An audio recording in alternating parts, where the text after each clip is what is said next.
If you're thinking about insta-locking ISO day one, you're going to want to watch this video till the end because I'm going to cover exactly how you should be playing with his kit so you'll be ready to dominate with his insane abilities. First, I'm going to start with general ISO theory, then we'll get into the attacking, defending, and lastly his ultimate. I personally think ISO is going to be insane in solo queue rank. In pro play, he'll be a little questionable, just like Gecko. He still is very strong, and that's because he cancels out the one thing that all attack FPSs are all designed around, and that's playing with your team, refragging, and trading. His whole kit is designed around isolating duels, hence the name ISO. Isolate. Riot's creativity is really shining with this one actually. Here's the thing, if you take away one thing from this video at all, it's this. ISO is a hold W agent. Unlike Reyna, you're wasting your util if you're not following it. Like I said, you're trying to isolate the duels, and you can't isolate the duel if you're not actively going out to take the duel. So for example, his wall. There's a tactic to using his wall, and I'll go into more detail about this when I talk about his attacking. But the whole thing I want to get across is that if you think of ISO more of an initiator rather than a duelist, you'll start to understand and grasp his kit. You are going to be alone most of the time unless you're leading the charge for your team on execs. So if you can't frag / make good decisions, there's a high chance you'll just run it down mid level 6 inting like a Scion. The gap in his kit is the info part of the round. The 30 seconds to a minute before you guys exec. That's where he suffers the most. And if pros are able to figure that out and how to utilize him effectively in that stage of the round, I think he'll be a very effective agent to play in pro play. Like I said, he's like Gecko. If you're not using his utility to push and hold W, you're not gaining anything out of him. So you're better off just picking another agent over ISO. But with ISO, since you have to hold W, that info gathering stage of the round really suffers. I say all this, but I need to clarify, when you are pressing W and you are pushing forward, don't be afraid to chill and pull back once you get your pick. You don't need to overheat all the time, even though his kit encourages that. It's part of the good decision making I was talking about, and part of the playing against ISO ideology, which is going to be my next video in the 3-part ISO for Noobs series, so make sure to subscribe to not miss that one. Let's get into attacking. Now, I'm not going to spoon feed you on when and where exactly you should be using his abilities because of how volatile any given round of Valorant can be. Adaptability and flexibility is kind of key in Valorant, so I'm taking for granted your fundamentals are solid to begin with. Here's where his strengths lie when attacking with the team. Like I said, treat him like an initiator. When your team is ready to exec, this is your time to shine as ISO. Lead him onto site with your wall, and if you have time without getting shot, maybe a vulnerability. You want to stay close to your wall because it's slanted on either side, and the further it gets away from you, the smaller the protection area is essentially. Before I show you exactly what I mean, I wanted to show you this clip by Tens. You can actually use your wall as cover to pick up a gun. That was pretty neat, and I thought it would be worth saying, so keep that in mind. All right, remember what I said about staying close to the wall? How close to the wall should you be? Well, take a look at this example from 100 Thieves Cryo. Look at how close he is to the wall. He is stuck to that wall like glue. That's what I mean by staying close to the wall. Essentially, you want to treat it like you're escorting the robot from Overwatch. You and your teammates should be right behind the wall. Let me give you an example of why it's so important to stay close to the wall. Look at the enemy right here, this angle. If they were right behind the wall, they would have had an easy 2v1 or 3v1 or whatever it is. They weren't right behind it. So what happened instead? They get mowed down. So the defenders, Cryo and his teammates, were able to use the wall against them in this situation. And this is a perfect example from Cryo of how to use it properly. Look at how they're using the wall right here, staying right behind it, every single one of them. Look at Reyna's position right here. Did you guys notice that? Do you see her position right here? See, she's using the gap in the wall right here to isolate the duel right here backside. It's a nifty little angle peek you can get and use on the spot from that wall. They keep following the wall, but Omen gets smashed right here because why? They're sticking right up close to this wall, and when Omen peeks them, he's peeking into 2 or 3 of them. There's no chance he's surviving that. There goes one, and it's basically a free sight from there. Ideally, when playing ISO on attack or defense in general, you're going to be wanting to stick to long choke points. So in this scenario, A long or C long. Any one of these works because your wall just offers you so much space. Look at how this one wall just gave them so much space. If they use that wall properly, they could have got an easy 2v1 right here against Cryo. But they keep going. Look at how it shuts off this angle. It's completely gone, and because of that, you get A lobby and sometimes A short for free just with this one wall. And obviously, if you are defending playing against this wall, you can get the orb for free. So it's a trade-off. However, you will be stuck out in the open after it's gone. There is one last thing I want to talk about on attacking, and that's you can use your ult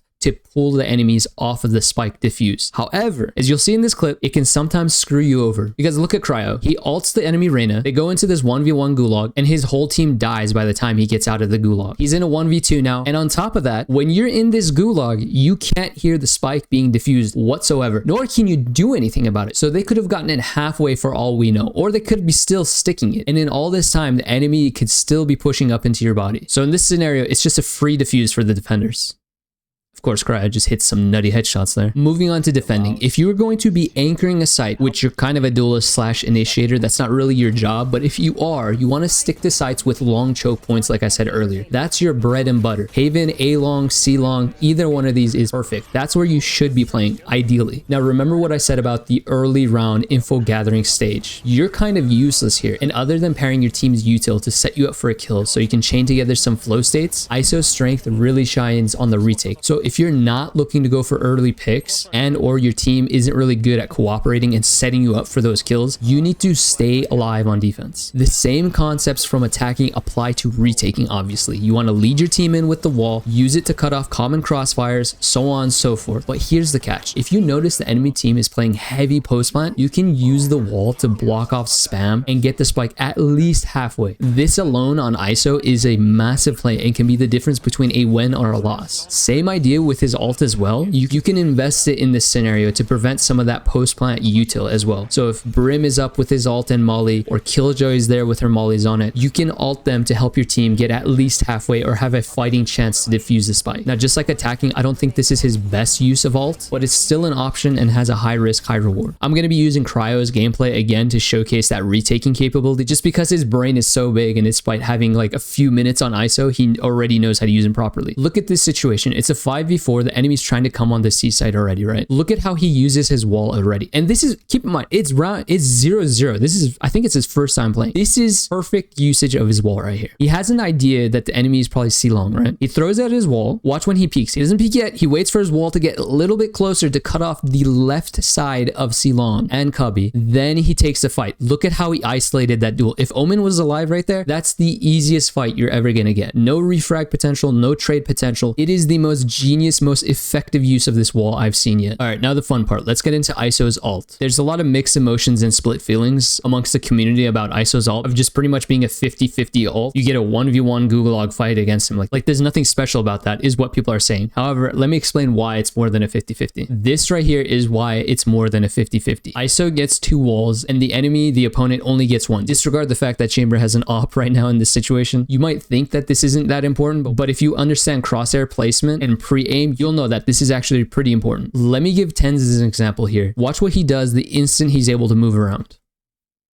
You see it? You see what he did right there? He moved over to the left so that there's only one angle that he needs to hold, because the opponent only has 2 angles they can peek from. They can either peek from the left, the right, or just stay put until the wall goes down. When you have 2 walls, you have essentially 1, 2, 3 angles you can peek from and 2 areas you can just hide and sit until the walls go down. That's basically 6 different positions versus 3. When you're in the ult like this, you want to use that to your advantage. You have to throw off your opponent's crosshair placement and aim. And not only that, I think you get a free double tap when you're in this ult as well. As a general rule of thumb, if your opponent has an op, rush down mid to make it harder for them to hit the shot. If your opponent has close range weaponry, play the distance. And if they have a Vandal and or R10s, well, good luck, you're screwed. Here is the key point to understand about his ult though. I need you to change your viewpoint about it offering a 1v1 gulag against the enemy and more into a Mordekaiser ult. If you're familiar with League, you'll understand that Mordekaiser is oftentimes picked solely to remove certain players off the battlefield. Just like KO, sometimes people use it as a counter pick against certain agents like Killjoy or Raze. Same thing with ISO's ult. Oftentimes, it's not even just about that 1v1. It's more about just pulling them off of the battlefield. And if you've seen my part 1, you'll understand all about what happens to HP, bullets, and suppression